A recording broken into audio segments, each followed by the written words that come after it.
إن الحمد لله نحمده ونستعينه ونستغفره ونعوذ بالله من شرور أنفسنا ومن سيئات أعمالنا من يهده الله فلا مضل له ومن يضلل فلا هادي له وأشهد أن لا إله إلا الله وحده لا شريك له وأشهد أن محمدا عبده ورسوله يا أيها الذين آمنوا اتقوا الله حق تقاته ولا تموتن إلا وأنتم مسلمون يا أيها الناس اتقوا ربكم الذي خلقكم من نفس واحدة وخلق منها زوجها وبث منهما رجالا كثيرا ونساء واتقوا الله الذي تساءلون به والأرحام إن الله كان عليكم رقيبا يا أيها الذين آمنوا اتقوا الله وقولوا قولا سديدا يصلح لكم أعمالكم ويغفر لكم ذنوبكم ومن يطع الله ورسوله فقد فاز فوزا عظيما أما بعد وإن خير الكلام كلام الله وخير الهدي هدي محمد صلى الله عليه وسلم وإن شر الأمور محدثاتها وكل محدثة بدعة وكل بدعة ضلالة وكل ضلالة في النار أما بعد. Donc on va lire ensemble quelques questions qui ont été posées au Cheikh Rabi' ibn Hadi al-Madkhali hafizahullah au sujet du manhaj, et c'est tiré d'un petit livre qui s'appelle Ajwibatul Allama Rabi' ibn Hadi al-Madkhali al-Salafiyya ala as'ilati Abi Rawaha al-Manhajiyya. Donc c'est un talib ilm, un frère qui s'appelle Abu Rawaha, qui a posé des questions au Cheikh Rabi' en 1420 et il les a enregistrées, et puis par la suite il les a retranscrites et il les a publiées par la suite dans ce petit livre.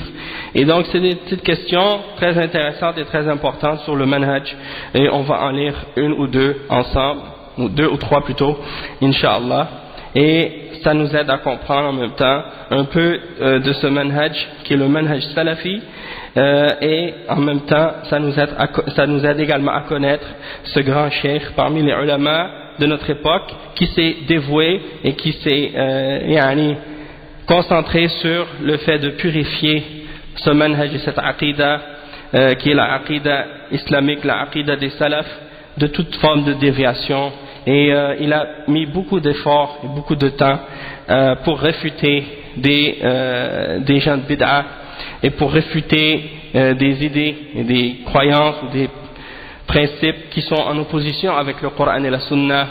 Il a mis dans cette voie des efforts que peu d'entre les autres ulama ont mis, et c'est pour cette raison-là qu'il s'est distingué de cette façon comme étant un des plus grands défenseurs de la Sunna à notre époque, et un grand mujahid parmi les gens qui défendent la Sunna et qui réfutent les gens de bid'ah, hafizahullah. Et donc juste pour vous donner des exemples de ça, vous allez voir, Inch'Allah, à travers sa façon de répondre, il a une force de personnalité et de caractère, et en même temps une facilité de s'exprimer et de clarifier les ruses et les ambiguïtés et les égarements des gens de bid'ah, et de les dévoiler et de les démasquer d'une manière comme peu ont été capables de le faire.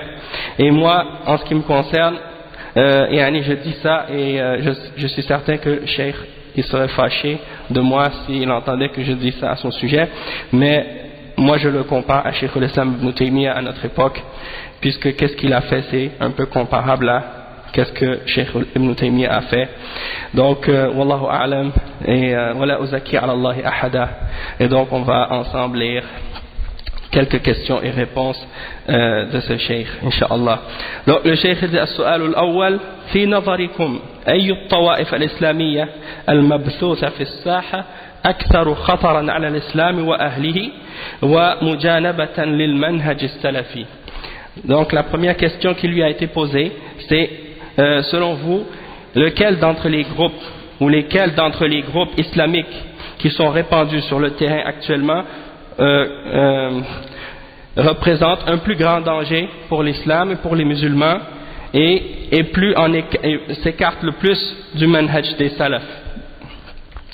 C'est-à-dire lequel d'entre les groupes qui sont présents actuellement sur le terrain représente un plus grand danger pour l'islam et pour les musulmans, et qui s'écarte le plus du manhaj as-salafi.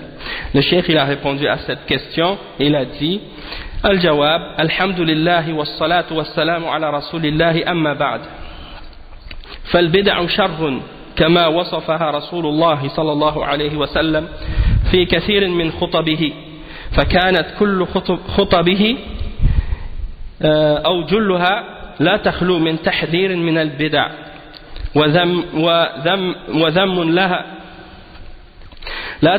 لا تخلو من تحذير من البدع وذم لها وبيان أنها شر الأمور ثم أما بعد فإن خير الكلام كلام الله وخير الهدي هدي محمد صلى الله عليه وسلم وشر الأمور محدثاتها وهنا الشاهد وشر الأمور محدثاتها وكل محدثة بدعة وكل بدعة ضلالة وكل ضلالة في النار الحديث في صحيح مسلم دون زيادة وكل ضلالة في النار فإنها في غير مسلم وهي صحيحة ثابتة. Donc le cheikh il explique que alhamdulillah wassalatu wassalamu ala rasulillah amma ba'd, les bid'ah sont mauvaises, les innovations sont mauvaises et le prophète sallallahu alayhi wa sallam les a décrits comme étant mauvaises dans la plupart de ses discours. Dans la plupart de ses discours ou dans tous ses discours, dans la plupart de ses discours, on trouve la mise en garde contre l'innovation et le blâme de l'innovation et la clarification que c'est quelque chose qui fait partie des pires affaires, des choses les plus pires. Et il mentionne donc khutbatul haja que le prophète sallallahu alayhi wa sallam avait l'habitude de répéter dans chaque introduction lorsqu'il faisait un discours. Il disait puis ensuite la meilleure des paroles c'est la parole d'Allah et la meilleure des guidances c'est la guidance de Muhammad sallallahu alayhi wa sallam et les pires des affaires sont les choses inventées dans la religion et c'est là le point important. Les pires des choses sont les choses inventées dans la religion et toutes choses inventées dans la religion sont des innovations, sont des bid'ah et sont des bid'ah. Donc toute bid'ah est égarement et tout égarement amène au feu de l'enfer. Ce hadith il est rapporté par l'imam Muslim excepté l'ajout de qu'est-ce qui est mentionné à la fin et toute bid'ah et toute dalala amène au feu. Wa kullu dalalatin fin nar. Cet ajout elle est présente dans d'autres narrations autre que celle de Muslim et elle est également authentique et elle est également authentique. Le cheikh il dit ensuite فالشاهد أن البدع كلها شر والله تبارك وتعالى يقول أم لهم شركاء شرعوا لهم من الدين ما لم يأذن به الله فالبدعة تشريع في دين الله واعتبار المشرعين مشاركين لله في التشريع والعياذ بالله فيكونون شركاء.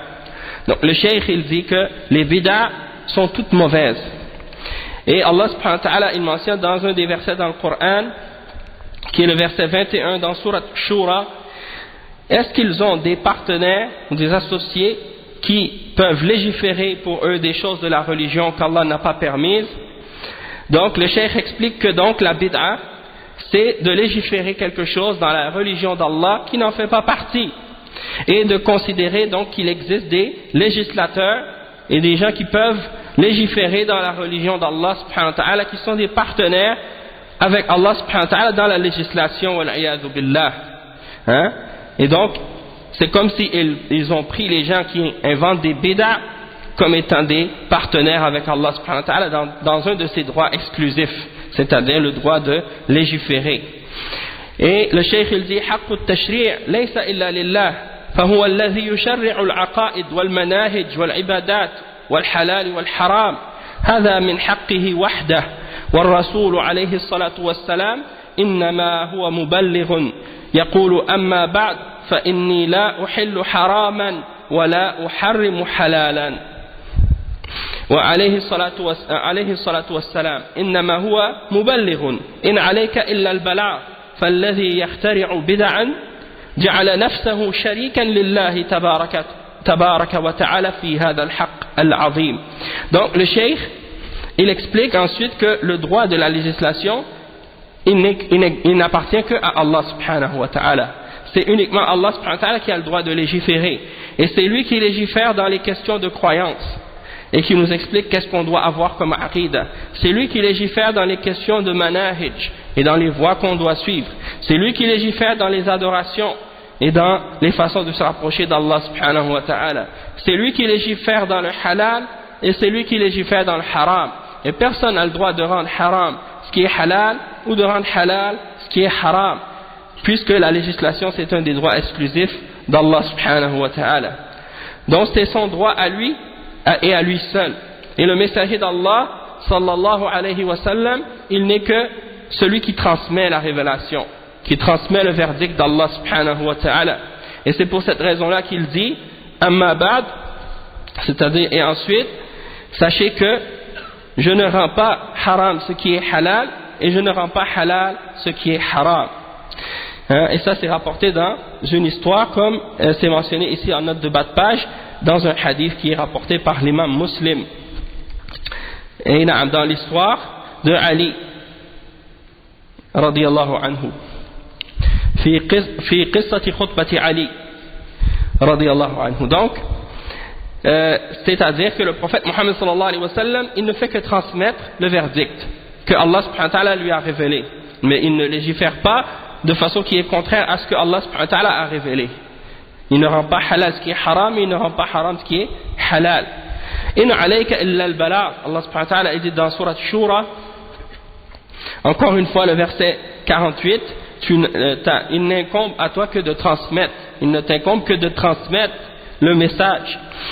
Donc celui qui invente des innovations, c'est comme s'il s'était placé comme un législateur ou comme un partenaire avec Allah subhanahu wa ta'ala dans ce droit qui lui est exclusif, qui est un de ses plus grands droits.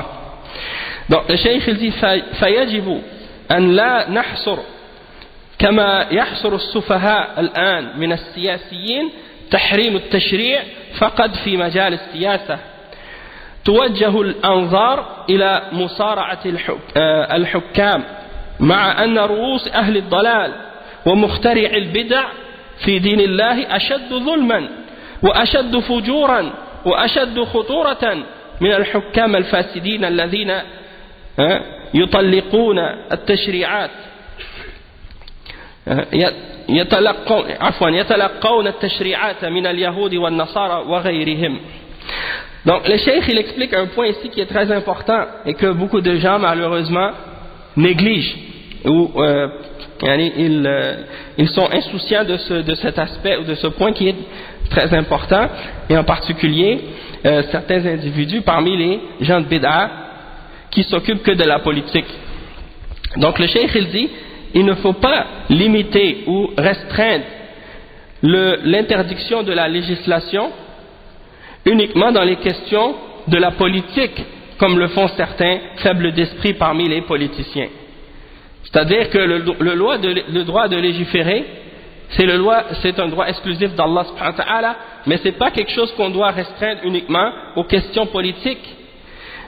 Comme certains par exemple qui ne font que pointer du doigt les dirigeants et qui veulent uniquement faire les compétitions avec les dirigeants des musulmans, et qui laisse de côté ou qui néglige la critique des têtes de l'égarement parmi les gens qui inventent des innovations dans la religion d'Allah subhanahu wa ta'ala, qui en réalité est une des plus grandes formes d'injustice et une des plus grandes formes de perversité, et qui est beaucoup plus dangereuse que ce que font certains dirigeants qui sont corrompus ou qui font le désordre, qui amènent des règles ou des législations qu'ils ont pris des juifs et des chrétiens ou des autres.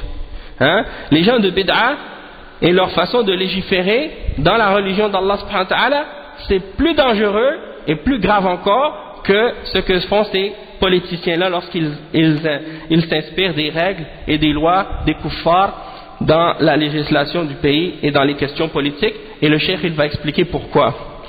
Il dit لأن الفاجر وهو فاجر يقول لك هذه القوانين أخذتها من الغرب من أوروبا وأمريكا، وما يقول لك نزلت من السماء، ولكن هذا المبتدع الخطير يقول لك هذا دين الله، هذا شرع الله، وفي نفس الوقت الذي شرعه الله من التوحيد ومن سنن الهدى يحارب تشريع الله الحق وينفر منه ويدعو إلى بدعه على أنها من دين الله.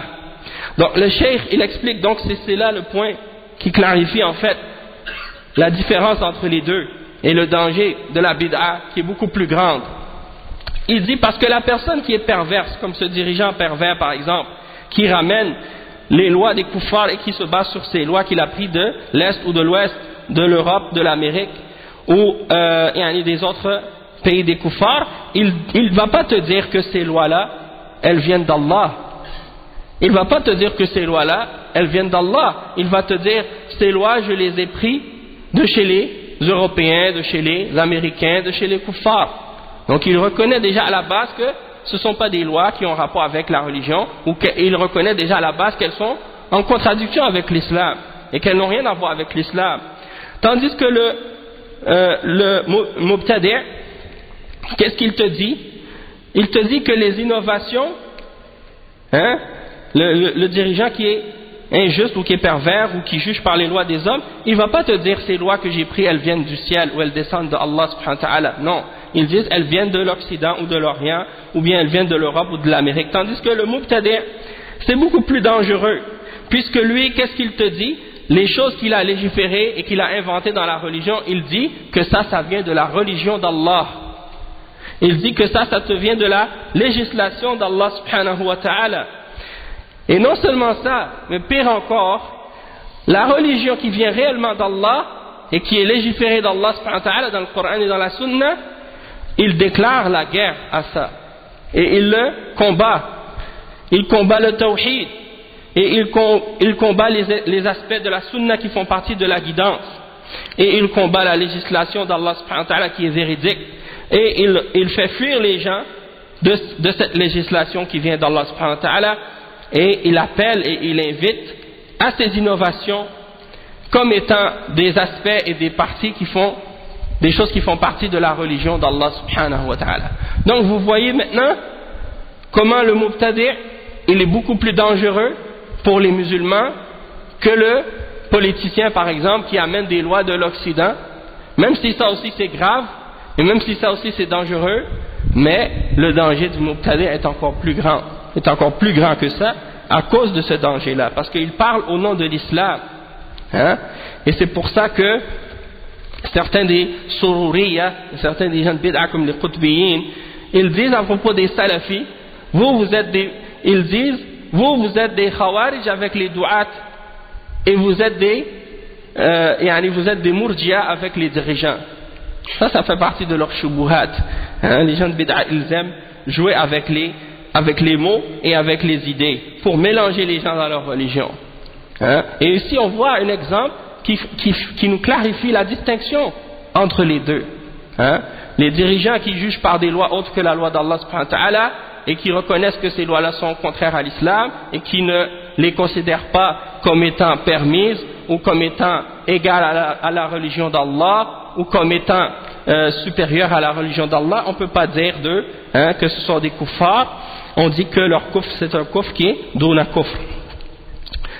Donc ça c'est un exemple. Et la même chose pour la personne qui fait des innovations et qui légifère dans la religion d'Allah subhanahu wa ta'ala, sauf que c'est beaucoup plus dangereux puisqu'il parle au nom de l'islam et il prétend que ce qu'il dit ça fait partie de la religion d'Allah. Donc c'est plus dangereux pour les musulmans puisque qu'est-ce qu'ils vont pratiquer comme innovation? Ils vont penser que ça fait partie de l'islam. Ils vont faire ça au nom de l'islam. Et ils inventent un mensonge à propos d'Allah subhanahu wa ta'ala.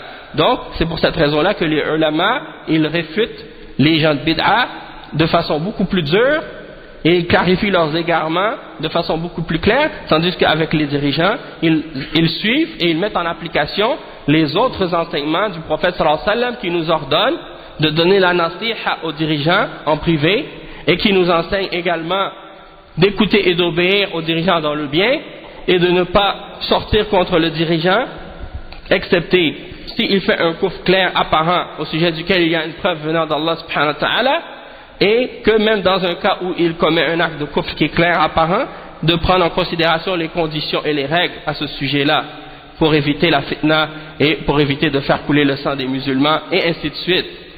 Donc ça c'est pour comprendre comment répondre à ces idées-là qui sont propagées par ces individus, cette shubha qu'ils répètent à chaque fois à propos des salafiyin. Le cheikh il dit ensuite ومما قلنا غير مرة فيما كتبناه وفي جلساتنا إن الله تبارك وتعالى ما أنزل في القرآن عليكم بكسرى وعليكم بقيصر ثوروا على فلان ثوروا على النجاشي وما فيه مثل هذا في القرآن ما فيه مثل هذا في القرآن وإنما في القرآن اتخذوا أحبارهم ورهبانهم أربابا من دون الله والمسيح ابن مريم وما أمروا إلا ليعبدوا إلها واحدا لا إله إلا هو سبحانه عما يشركون. أهان اليهود وأهانهم وهم ليس فيهم حكام وليس لهم دولة. لماذا؟ لأنهم بدلوا دين الله وحرفوا دين الله.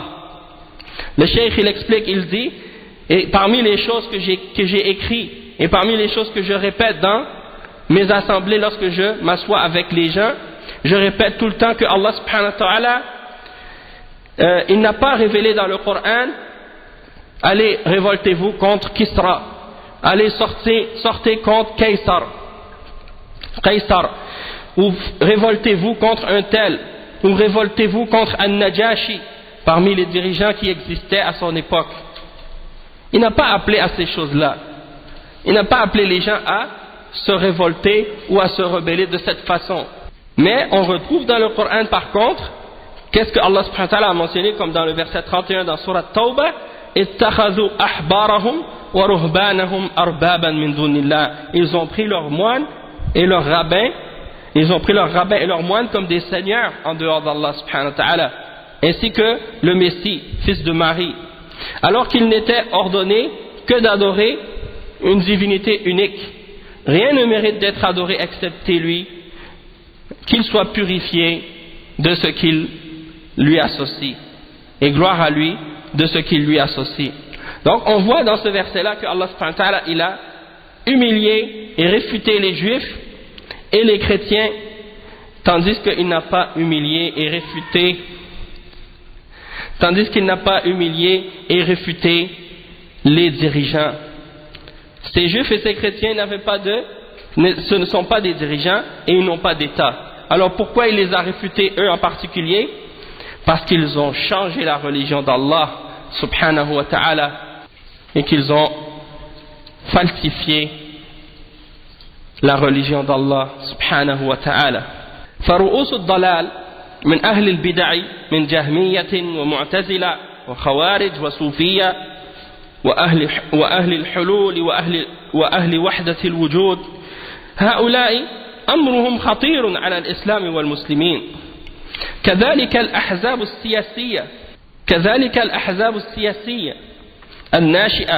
الناشئة الآن التي ورثت الكثير من هذه الموروثات الضالة من العقائد الفاسدة والانحرافات في شتى الأبواب، ورثوها وأضافوا إليها بدعا جديدة من الغرب ومن الشرق، فأضافوا الديمقراطية وأضافوا الاشتراكية وأضافوا التمثيل والأناشيد وأمورا خطيرة لا يحصيها إلا الله تبارك وتعالى. Le cheikh il dit que les têtes de l'égarement parmi les gens de bid'a, parmi les jahmiya et les mu'tazila et les khawarij et les soufiyya et les gens de al-hulul, c'est-à-dire ceux qui croient que Allah subhanahu wa ta'ala est présent à l'intérieur de certaines de ses créatures, qui s'incarnent en certaines personnes, un peu comme la croyance des chrétiens ou la croyance de ceux qu'on appelle wahdatul wujud, ceux qui croient en une forme de panthéisme, que Dieu est dans tout, ou que Dieu est tout et que tout est Dieu. Ils disent tout est Allah et Allah est tout, et ils disent qu'il n'y a pas de différence entre le créateur et la créature, les deux sont une seule et même chose. Wal'iyadu billah. Et ça c'est des croyances de kufr qui sont présentes dans la majorité des turcs soufis aujourd'hui à notre époque, et qui sont propagées dans leurs livres et dans leurs enseignements. Donc ceux-là sont dangereux par rapport à l'islam, ils sont un danger pour l'islam et pour les musulmans. De même que les groupes politiques qui apparaissent aujourd'hui, eh bien qu'est-ce qui arrive, c'est que les gens de bid'a, ils ont hérité de ces nouvelles idéologies politiques-là. Et ils les ont absorbées et ils les ont utilisées. En plus des bid'a qu'ils avaient auparavant, ils ont rajouté à leur bid'a ces nouvelles idéologies politiques qui viennent des kuffars aujourd'hui, qui viennent de l'Occident. Donc ils ont rajouté ces bid'a-là, ces bid'a modernes, aux bid'a qu'ils avaient auparavant, comme par exemple la démocratie, comme par exemple le socialisme, comme par exemple le théâtre, comme par exemple les chansons et les anashids, et d'autres choses dangereuses qu'on ne peut compter, que personne ne peut dénombrer excepté Allah subhanahu wa ta'ala, tellement elles sont nombreuses. أضافوا إلى تلك البدع التي قاومها أهل السنة بكتاب الله وبسنة رسول الله صلى الله عليه وسلم، وقال فيها أفاضل أئمتهم أهل البدع والوضاعون أشد ضررا من الأعداء الخارجيين من اليهود والنصارى والمجوس والوثنيين وغيرهم، وأشد ضررا على الإسلام من الوثنيين، لأن العدو يحاصر البيت من الخارج، وهذا يخرب البيت من الداخل. المبتدع يخرب البيت من الداخل ثم يفتح الباب للعدو ويقول له ادخل. Donc le cheikh il explique que donc les groupes de bid'a, ils ont ajouté à ces bid'a les idéologies dont on a mentionné tout à l'heure, dont on a parlé, alors que ces bid'a à la base, elles ont été réfutées par les gens de la sunna, et ils les ont réfutées par le Coran et par la sunna, et c'est pour cette raison que des grands imams de la sunna ont dit que les gens de la bid'a et les gens qui inventent des hadiths sont plus dangereux et représentent un plus grand mal pour les musulmans que les ennemis de l'extérieur, que les ennemis qui sont à l'extérieur de la Ummah, parmi les juifs et les chrétiens et les majous et les idolâtres.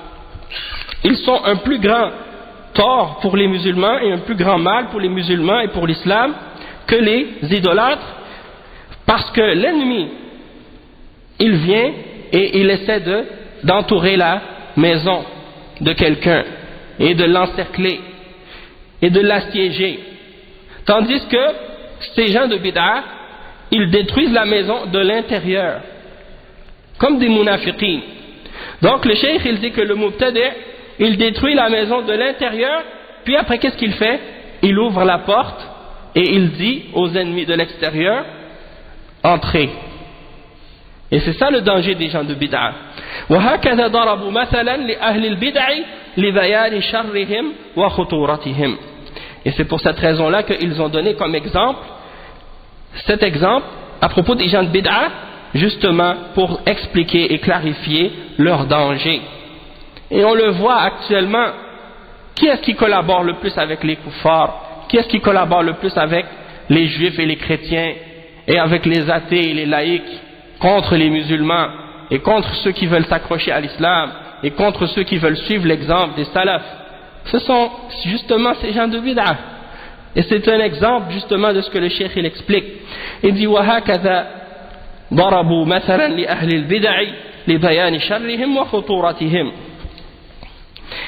Ensuite le cheikh il dit وَأَنَا فِي نَظَرِي أَنَّ أَخْطَرَ أَهْلِ الْبِدَعِ الْآنِ على المنهج السلفي أهله جماعتان، جماعة التبليغ وجماعة الإخوان بفصائلها، وشرهم مستحفل أكثر من أهل البدع جميعا، فلا تترك فتنتهم بيتا إلا دخلته. Le cheikh il dit, et en ce qui, selon mon opinion, selon mon point de vue, les gens de bid'a les plus dangereux aujourd'hui par rapport au manhaj salafi et par rapport au salaf, par rapport au salafiyoun, ce sont deux groupes, le groupe de tablir et le groupe des ikhwan, avec les embranchements qui découlent de ce groupe, parce que jama'atul ikhwan, ils ont beaucoup de branches, ils ont beaucoup de tentacules, de ce groupe-là se sont divisées d'autres tendances qui sont influencées par les bases et les principes de ce groupe ou de cette secte. Hein? Donc il dit que leur mal, il est propagé, il est partout et il est plus grand que tous les autres groupes de bid'a réunis. Il est plus grand que le danger et le mal de tous les autres groupes de bid'a réunis, et leur fitna, elle ne laisse même pas une maison, excepté qu'elle rentre à l'intérieur. Et le cheikh, il va expliquer pourquoi. Il va expliquer pourquoi il considère que ces groupes-là sont plus dangereux que toutes les autres bid'a réunies, et vous allez voir son explication.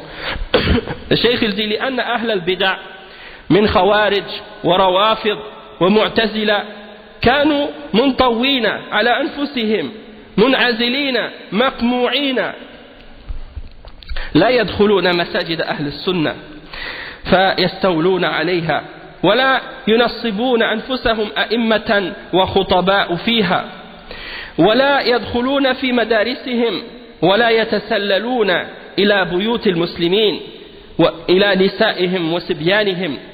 أما هؤلاء تركوا موقعا ما تركوا موقعا إلا تسللوا فيه وتسللوا إلى الابن وإلى المرأة وإلى البنت وإلى البيت وإلى المسجد وإلى كل موقع من مواقع المسلمين من مواقع أهل السنة. Donc le cheikh il dit que une des raisons pourquoi ils sont plus dangereux, c'est parce que les gens de bid'a, par exemple les sectes des Khawarij, les sectes des Rawafid, les sectes des Mu'tazila et ceux qui suivent ces idéologies-là, ils étaient repliés sur eux-mêmes. Ils ne se mélangent pas avec les gens d'Ahl Sunnah et on ne les voit pas dans nos mosquées, et ils restent entre eux. Ils ne rentrent pas dans les mosquées d'Ahl Sunnah. Ils ne sont pas placés comme étant des imams dans les mosquées ou comme khatib dans nos mosquées, et ils n'entrent pas dans nos écoles non plus, et ils ne s'infiltrent pas dans les maisons des musulmans, et ils n'atteignent pas les femmes et les enfants.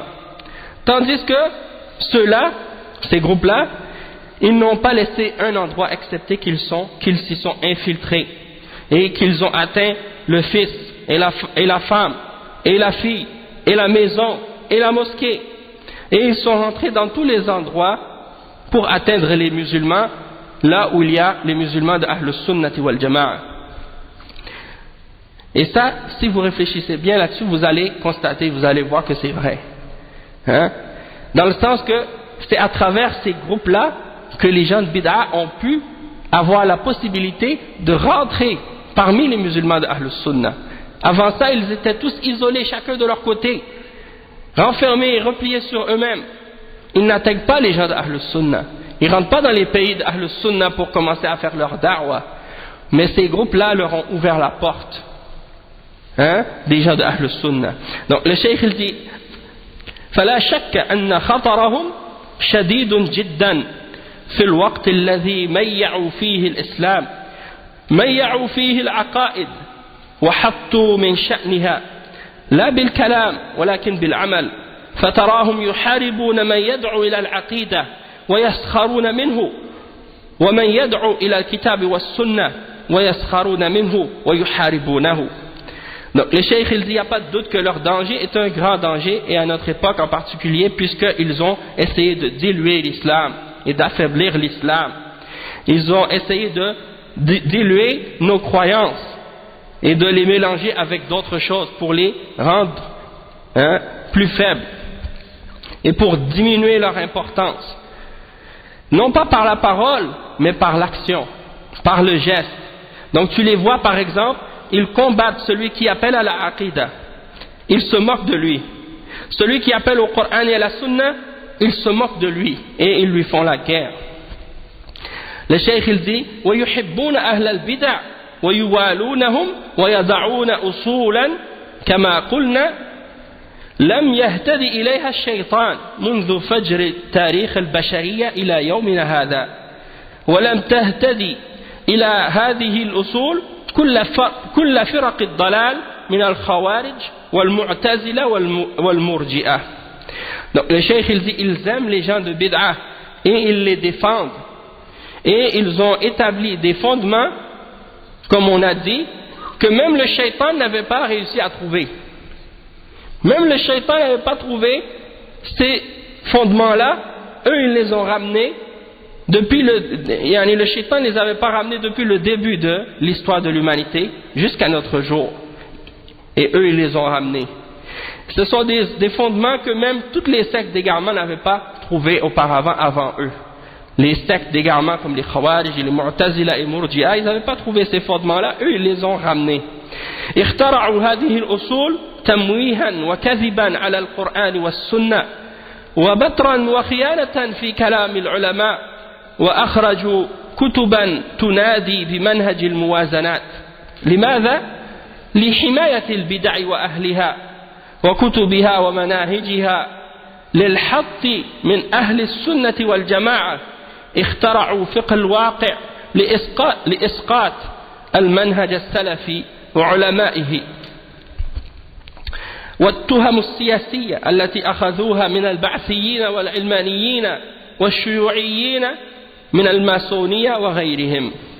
Donc le cheikh il dit qu'ils ont inventé ces fondements-là et ces règles-là pour créer justement des doutes et pour mentir contre le Coran et contre la Sunna et pour couper les preuves et la vérité, et ils ont trahi donc et coupé les paroles des ulama, et ils ont fait sortir des livres qui appellent à la méthodologie qu'on appelle la méthodologie de Al-Muwazanat.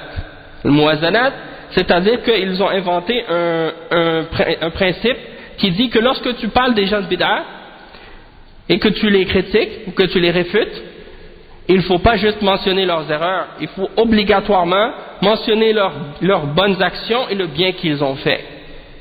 D'accord? Ça fait partie des exemples qu'ils ont inventés parmi les exemples de leur manhaj dévié pour essayer justement de défendre les gens de bid'a. Pour essayer de défendre les gens de bid'a.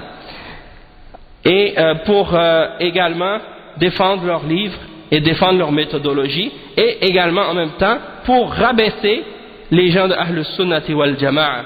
Ils ont également inventé qu'est-ce qu'on appelle fiqh al-waqi', c'est-à-dire en disant que les ulama de Ahl Sunnati wal Jama'a, ils comprennent pas fiqh al-waqi', ils comprennent pas la réalité de ce qui se passe dans le monde, et donc ils ne peuvent pas parler dans certains sujets.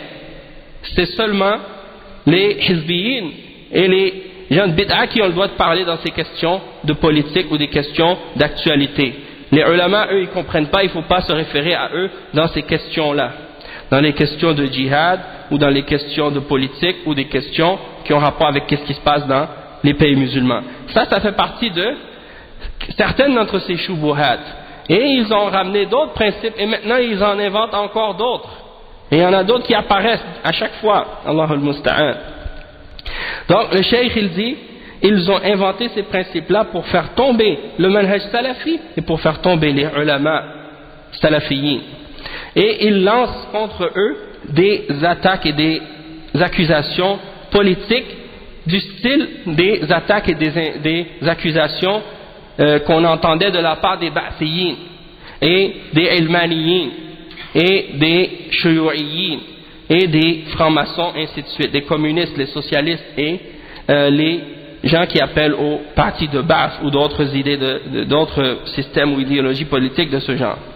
Et quand quelqu'un appelle à des choses qui sont contraires à ce qu'ils ont établi, eh bien, ils les accusent d'être des agents du gouvernement, ou bien des agents de l'Occident, ou bien les accusent d'être des impérialistes, ou bien les accusent d'être des accusations comme on entend chez les communistes et chez les socialistes et des choses de ce genre, pour éloigner les gens d'eux et pour les détourner de ce manhaj.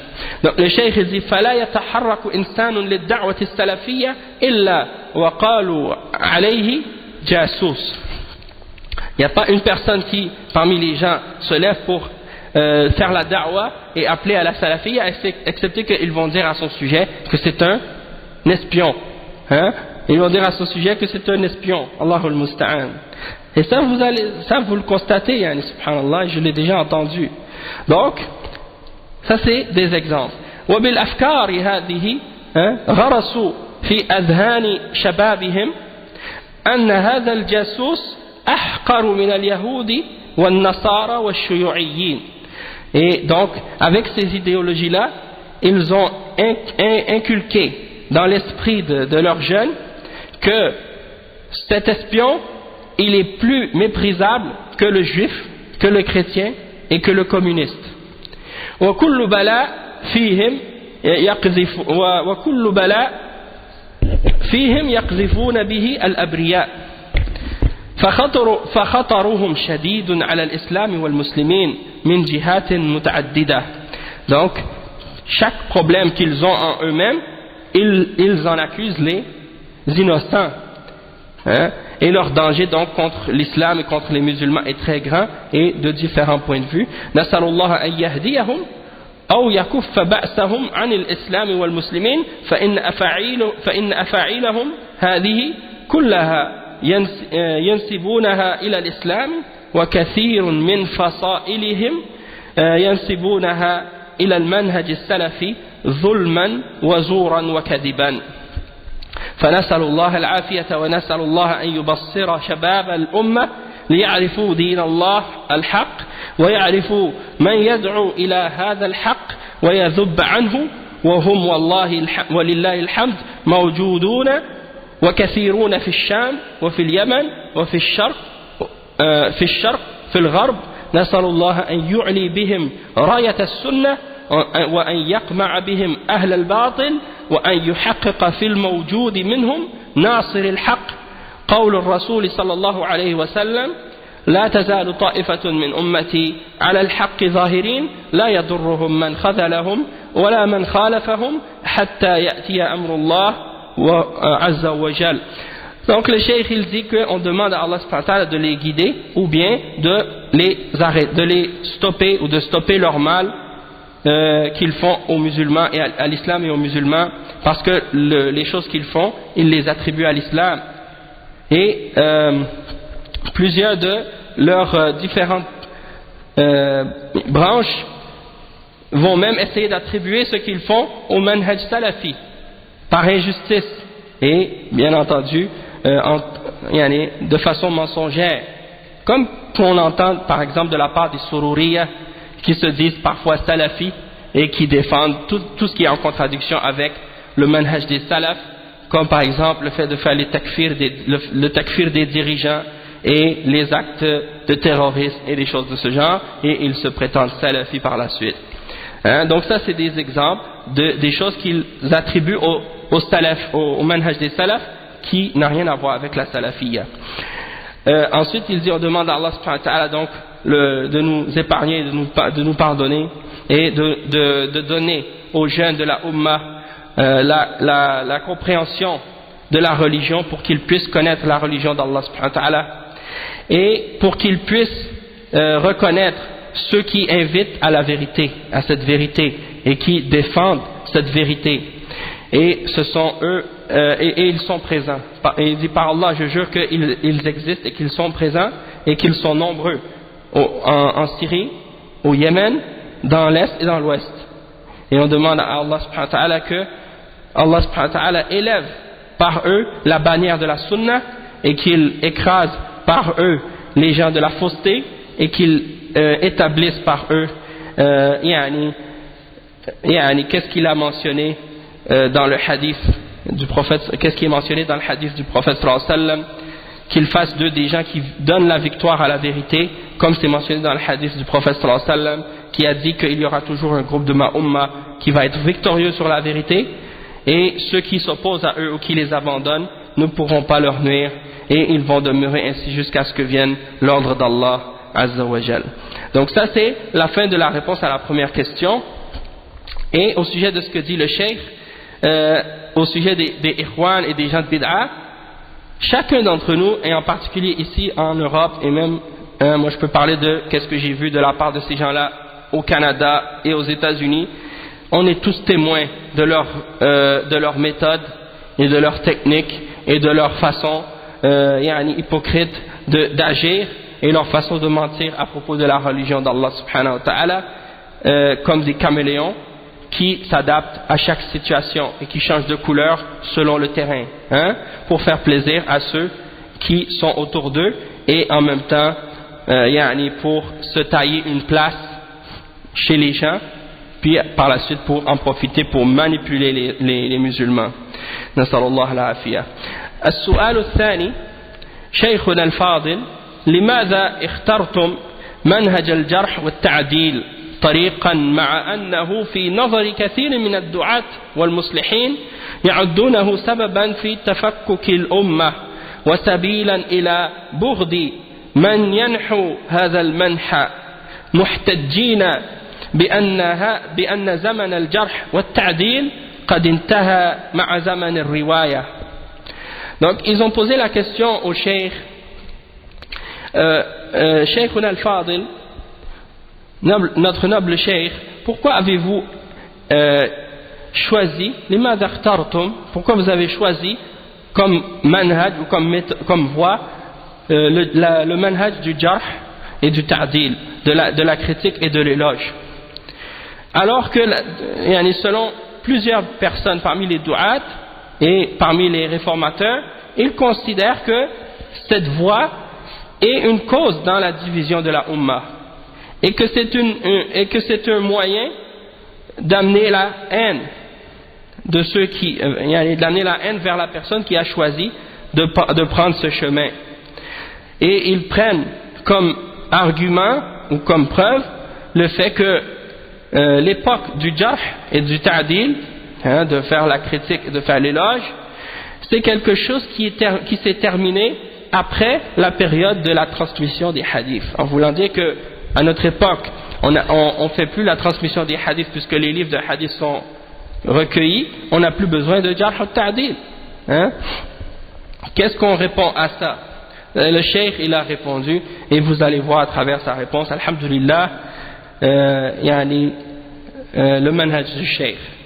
Le cheikh il dit: al-jawab, أنا لم أختر منهج الجرح والتعديل، وإنما أنا ناقد رأيت بدعا كثيرة وضلالات وطواما تلصق بالإسلام، فبذلت جهدي في حدود طاقتي مع عجزي وضعفي لنفي هذا الباطل عن الإسلام الذي ألصق به ظلما وزورا، لأن البدع والضلالات والانحرافات من دعاة ينتمون إلى الإسلام لا سيما في عهد الغلو والإطراء تلصق بالإسلام وتنسب إلى الإسلام، فعملت هذا لنفي هذا الباطل عن الإسلام. Donc le cheikh il dit: je n'ai pas choisi le manhaj du jarh et du ta'dil. Il dit: je ne suis qu'une critique. Il dit: je ne suis qu'une critique. J'ai vu beaucoup de bid'ah autour de moi et dans le monde musulman. J'ai vu beaucoup d'égarements et des choses graves qui étaient attribuées à l'islam, et j'ai fait mon effort selon la limite de ma capacité et avec ma faiblesse et la faiblesse de mes moyens, pour essayer de réfuter ces faussetés qui sont attribuées à l'islam, qui sont collées à l'islam en toute ignorance et en toute injustice. Parce que les bid'ah, les innovations et les égarements et les déviations qui viennent de la part des gens qui appellent au nom de l'islam et qui se disent musulmans, en particulier à notre époque, une époque dans laquelle il y a beaucoup d'extrémisme et d'exagération donc il était nécessaire donc de réfuter ces faussetés-là qui sont attribuées à l'islam et qui sont collées à l'islam, et c'est pour cette raison-là que j'ai fait ce que j'ai fait. Donc le cheikh il explique, c'est pas parce que j'ai choisi le manhaj du jarh ou ta'dil, j'ai juste voulu critiquer et clarifier les choses, pour que l'islam pour qu'on colle pas à l'islam des choses qui n'ont rien à voir avec l'islam.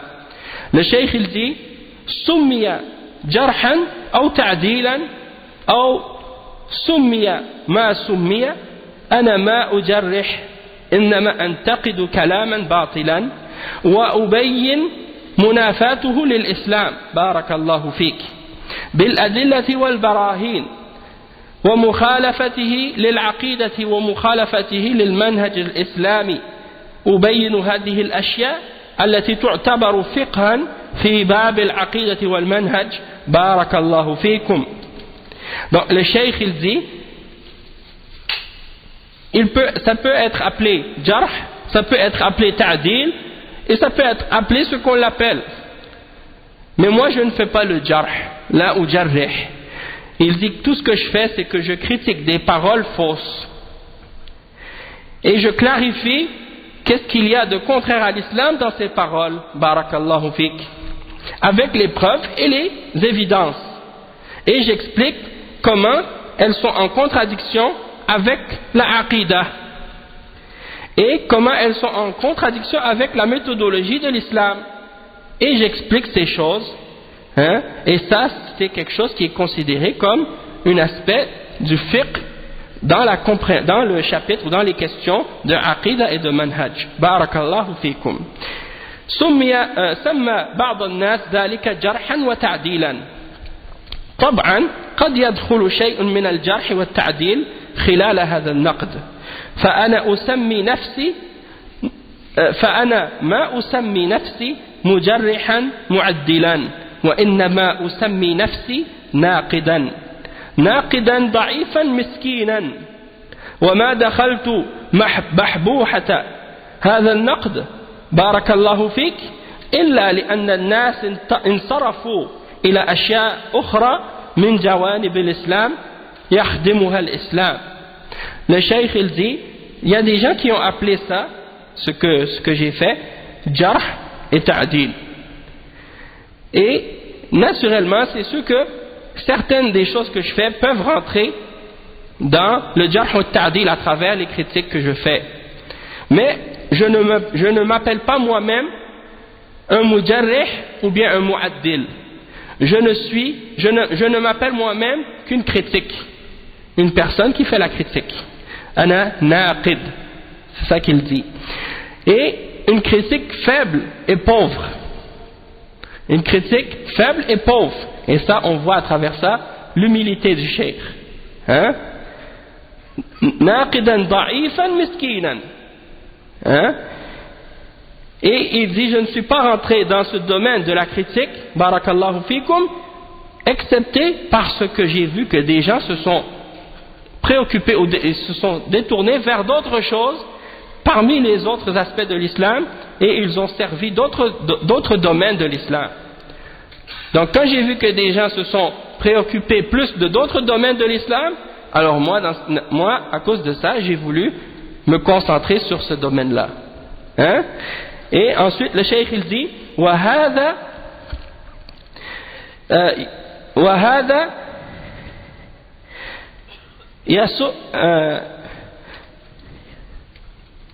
وهذا ييسر وكلها خدمات تؤدي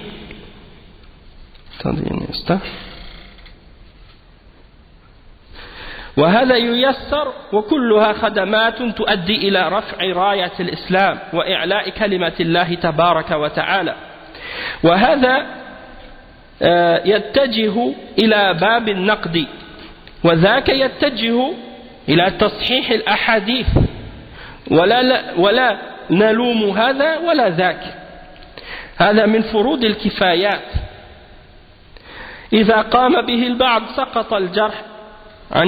سقط الحرج عن الباقين، فهذا يقوم بالفرض في هذا الجانب الفرض الكفائي، وهذا يقوم في الفرض الكفائي في هذا الجانب، وهذا يؤلف في العقيدة وهذا يؤلف في السنة، يصحح ويضعف، يتفقه، والنتيجة كلها يكمل بعضها بعضا. Donc le cheikh il explique son point de vue à ce sujet-là. Il dit que toutes ces choses-là sont facilitées et toutes ces choses-là sont des services rendus à l'islam, dans le fait d'élever la bannière de l'islam et d'élever la parole d'Allah subhanahu wa ta'ala, dans le sens que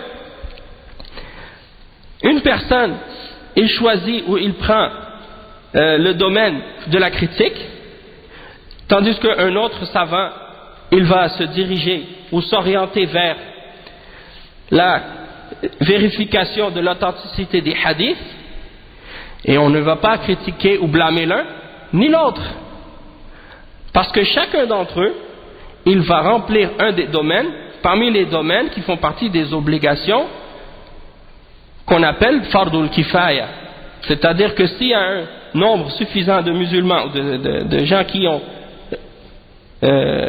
étudié ou qui se sont occupés de ce domaine, alors dans ce cas-là, pour les autres, ce n'est plus une obligation. D'accord? Donc c'est qu'est-ce qu'on appelle al-fardul kifai. Hein? Si certains savants ont rempli cette obligation, ça devient c'est recommandé pour les autres, mais ce n'est plus obligatoire. Tandis que si tout le monde le délaisse, ça devient un péché pour tous par la suite. Donc celui qui s'occupe de la science du hadith et qui étudie le hadith, on ne va pas le blâmer. Et celui qui se concentre sur la critique, on ne va pas le blâmer. Et celui qui se concentre sur le fiqh, on ne va pas le blâmer, parce que chacun remplit une des aspects parmi les aspects de qu'est-ce qui est fard kifai, et on va trouver qu'un il écrit dans l'aqida, l'autre il écrit dans la sunna, l'autre il va authentifier les hadiths ou mentionner leurs faiblesses, l'autre il va se concentrer dans les questions de fiqh, et le résultat c'est quoi? C'est que chacun complète l'autre. Chacun complète l'autre. Le problème parfois c'est que justement par rapport à ça, c'est qu'il y en a qui critiquent ou qui blâment un ou l'autre des côtés. Par exemple, quand ils vont voir qu'il y a un des ulama comme Cheikh Rabi' par exemple qui va critiquer des erreurs dans l'aqida ou dans le manhaj chez certains individus ou dans certains livres, dans certaines jama'at, il y en a qui vont le critiquer de faire ça. Ils vont lui dire mais il ne faut pas faire ça, pourquoi il fait ça, ainsi de suite. Hein? Alors que qu'est-ce qu'il fait? Il ne fait que remplir une des obligations parmi les obligations de l'islam. Il faut qu'il y ait des savants qui se consacrent à ça. Hein? Et donc, il dit ensuite والقول بأن التبليغ والإخوان والجماعات هذه يكمل بعضها بعضا هذه مغالطات خطأ ممن ينسب إلى المنهج السلفي ومغالطات من أهل الأهواء والضلال فإن البدعة لا تكمل الإسلام أبدا. Il dit que, parce qu'il y a des gens qui ont ramené cette parole, par exemple, qui ont essayé de l'utiliser et de l'appliquer aux groupes islamiques qui existent actuellement dans les pays musulmans et dans les pays non musulmans. Ils disent que les différentes jama'at, il ne faut pas les critiquer parce qu'elles se complètent les unes les autres. Donc ils disent par exemple, il ne faut pas critiquer Jamaat Tabligh parce qu'eux ils se concentrent sur un aspect de l'islam. Hein, sur l'adoration, puis sur la concentration, sur le fait d'appeler les gens à la mosquée, ainsi de suite. Les Ikhwan, ils se concentrent plus sur la politique et sur les questions qui ont rapport avec les questions sociales, et ainsi de suite. Donc, ils remplissent un autre domaine. Et chacune de ces jama'at, supposément, donc, elle se complète. Il y a le jama'at al-takfir ou le djihad, eux, ils se concentrent sur le djihad qui est délaissé. Donc, ils essaient d'utiliser ça pour dire, comme qu'est-ce que le cheikh a dit, que chacun se complète entre les ulama lorsqu'ils se préoccupent d'une science par rapport aux autres, en dehors des autres. Mais le cheikh il dit, on ne peut pas comparer ces deux exemples. On ne peut pas comparer l'exemple des ulama qui se complètent les uns les autres lorsqu'ils se concentrent sur une science en dehors de l'autre, parmi les choses qui sont fard kifaya, et l'analogie que font certains par rapport aux différentes jama'at qui existent actuellement, en disant qu'elles se complètent les unes les autres, puisqu'on sait tous, comme on l'a expliqué plusieurs fois, que ces jama'at ont des contradictions dans leurs fondements avec les fondements de Ahlus Sunnati wal Jama'a. Et le cheikh il dit donc que la bid'a, elle ne peut pas compléter l'islam. Hein?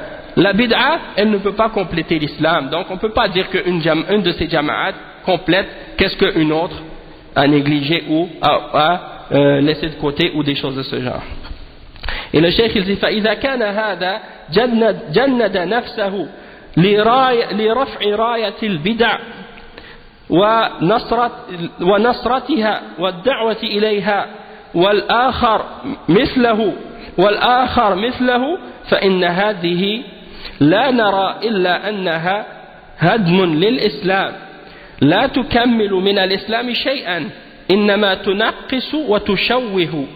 Donc le cheikh il dit donc que si c'est le cas, toutes ces jama'at en fait elles se sont uniquement armées pour relever la bannière de la bid'a et pour défendre la bannière de la bid'a et pour inviter à la bid'a, et l'autre groupe également, et l'autre groupe également. Donc tous ces différents groupes ils ne font que s'armer et de relever la bannière de la bid'a, et le résultat de ça c'est la destruction de l'islam. Donc ils ne complètent rien à l'islam, ils ne font que diminuer l'islam et salir l'image de l'islam, et c'est ça la réalité. وقوله انتهى عهد الجرح والتعديل هذا كذب. أما انتهاء منهج النقد إلى يوم القيامة ومنهج الجرح والتعديل لم ينتهي إلى يوم القيامة ما دامت توجد البدع وتوجد الشعارات الضالة ولها دعاة وأئمة ضلال لم ينتهي إلى يوم القيامة لأنه لمن الجهاد بل أفضل من الضرب بالسيوف. Donc le cheikh il explique que en ce qui concerne le fait qu'ils disent par exemple que l'époque du jarh et du ta'dil c'est terminé, il dit ça c'est faux, c'est un mensonge. Le manhaj de la critique il ne terminera pas jusqu'au jour de la résurrection. En réalité al-jarh al-ta'dil, qu'est-ce qu'on appelle al-jarh al-ta'dil, ça fait partie des principes de l'islam qui sont bien connus, comme le fait d'ordonner le bien et d'interdire le mal. Ça fait partie de al-jarh al-ta'dil, ça rentre là-dedans, d'ordonner le bien et d'interdire le mal. Et également ça fait partie de donner la nasiha, ad-din al-nasiha. Et parmi le fait de donner la nasiha, il y a le fait de justement critiquer ceux qui ont contredit la aqidah de l'islam et clarifier les erreurs et les déviations qui sont présentes dans ces livres ou dans ces individus ou dans ces groupes. Donc, et ça fait partie également de s'entraider dans la bonté et dans la piété. At-ta'awun 'ala al-birri wat-taqwa. Wa ta'awanu 'ala al-birri wat-taqwa wa la ta'awanu 'ala al-ithmi wal-'udwan. Donc, al-jarh wa al-ta'dil, ça rentre dans tous ces principes-là qui sont des principes fondamentaux de l'islam. Donc, de dire ou de prétendre que le jarh wa al-ta'dil c'est fini à notre époque, c'est comme si on essayait de dire que al-amru bil ma'ruf wa nahy 'anil munkar ou que la nasiha, que c'est fini, on n'a plus besoin de ça. Et ça c'est pas possible, c'est un mensonge de dire, on peut pas dire ça. Le cheikh il dit tant qu'il y aura des bid'ah, des innovations, tant qu'il y aura des slogans d'égarement, tant qu'il y aura des gens qui invitent à ces slogans d'égarement, eh bien c'est la preuve que il y aura toujours le jarh et le ta'dil jusqu'au jour de la résurrection. Il dit, et ça fait partie du djihad aussi, ça fait aussi partie du djihad, et il dit que c'est même meilleur que de frapper avec les épées. Wa alaykum salam wa rahmatullahi wa barakatuh. Comme ça a été mentionné par Cheikh al-Islam Ibn Taymiyyah selon certains des imams de la Sunna, comme par exemple ici le Cheikh il mentionne فَالرَّدُّ عَلَى أَهْلِ الْبِدَعِ مُجَاهِدٌ الرَّدُّ عَلَى أَهْلِ الْبِدَعِ مُجَاهِدٌ حتى كان يحيى ابن يحيى يقول الذب عن السنة أفضل من الجهاد. Donc le Cheikh al-Islam Ibn Taymiyyah il dit dans Majmu' al-Fatawa que la personne qui réfute les gens de bid'a c'est un mujahid. Et Yahya ibn Yahya, un des imams parmi les salaf, il disait que de défendre la sunna, celui qui défend la sunna, c'est meilleur que le djihad, c'est meilleur que le djihad. Donc c'est pour cette raison-là qu'on dit que les ulama d'Ahl Sunna, ils sont des mujahideen, ils sont des mujahidoun. Le cheikh il dit ensuite وعهد الرواية انتهى في القرن الثالث فلماذا ابن تيمية رفع راية النقد ورواية الجرح والتعديل وهكذا الذهبي وابن القيم وابن كثير وابن حجر إلى آخره إلى يوم القيامة. Il dit que l'époque de la transmission des hadiths, elle s'est terminée au 3e siècle. Alors si c'est le cas qu'on va dire qu'après on ne doit plus faire de jarh ou ta'dil, alors pourquoi Ibn Taymiyyah il a relevé la bannière de la critique? Et pourquoi il a relevé la bannière du jarh et du ta'dil? Ibn Taymiyyah il est venu très tard après le 3e siècle, hein? De même que l'imam al-Zahabi et l'imam Ibn al-Qayyim et l'imam Ibn Kathir et l'imam Ibn Hajar. Donc tous ces imams là sont venus après la fin de la période de la transmission des hadiths, et ça reste jusqu'à la fin des temps, jusqu'au jour de la résurrection. Le cheikh il dit ma dama hunaka sira'un bayna al-haqq wal-batil wa bayna al-huda wad-dalal wa bayna ahli al-haqq wal-batil wa bayna ahli al-huda wad-dalal fala budda min sall suyuf an-naqd wal-jarh wat-ta'dil ala ahli al-batil وهم أخطر من أهل الرواية وأولى بالجرح من الرواة الذين يخطئون شرعا ونقلا. Le cheikh il dit que tant qu'il y aura donc cette lutte entre la vérité et le faux, entre la guidance et l'égarement, entre les gens de la vérité et les gens du faux, entre les gens de la guidance et les gens de l'égarement, alors il faut qu'il y ait ces épées qui soient relevées, c'est-à-dire les épées de la critique, les épées de la critique et du jarh ou ta'dil contre les gens de la fausseté, parce qu'ils sont plus dangereux que les gens de la transmission des hadiths, et ils méritent plus d'être critiqués que les narrateurs qui parfois faisaient des erreurs dans la transmission des hadiths. Donc ça c'est un exemple que le cheikh donne. Après il dit wa ha'ula'i yakhtari'una bid'an يتعمدون بثها في صفوف المسلمين أما الرواة فالكذابون قليلون ومحصورون والبقية أناس طيبون يخطئون فيما سكتوا عنهم. نعم فإذا كان قد انتهى عهد الرواية فعهد النقد لم ينتهي ونقد أهل البدع وتجريحهم وبيان ضلالهم وخطورتهم وهذا مستمر إلى يوم القيامة وهو جهاد. Donc le cheikh il dit, tandis que les gens de bid'a, eux, ils inventent des innovations et ils font exprès de les propager dans les rangs des musulmans au nom de l'islam. Tandis que les narrateurs qui sont menteurs par exemple, ils sont très peu nombreux et ils sont limités. Ils sont limités et restreints, tandis que le reste d'entre eux sont des narrateurs qui sont bons, mais qui parfois font des erreurs. Alors, le cheikh il dit, si on dit que la période de la transmission des hadiths elle est terminée, peut-être qu'on peut dire ça, mais la période de la critique elle n'est pas terminée. Elle ne terminera pas jusqu'au jour de la résurrection. La critique des gens de bid'a et la réfutation des gens de bid'a et leur critique, et de faire le jarh des gens de bid'a et d'expliquer leurs égarements et leurs dangers, ça c'est quelque chose qui dure jusqu'au jugement dernier et ça fait partie du djihad. Donc cette explication du cheikh, c'est quelque chose de très important. Parce que des fois, il y a des gens qui ont posé des questions à d'autres ulama, parmi les grands ulama de l'islam, et ils ont demandé, cheikh, est-ce qu'à notre époque, il y a le jarh al-ta'dil? Et ces grands ulama ont répondu, non, le jarh al-ta'dil, ça concerne la transmission des hadiths, et ça, c'est terminé maintenant. Donc, eux, ils prennent cette fatwa, et ils vont la diffuser, par exemple, pour dire, regardez, qu'est-ce que des grands ulama ont dit, qu'il n'y a plus de jarh al-ta'dil. Mais pourtant tu vas demander à ces mêmes ulama, cheikh, est-ce que à notre époque, est-ce qu'on ne doit pas clarifier l'égarement des gens de bid'a, et est-ce qu'on ne doit pas les réfuter, et est-ce qu'on ne doit pas mettre en garde contre eux lorsqu'ils propagent leur bid'a parmi les musulmans?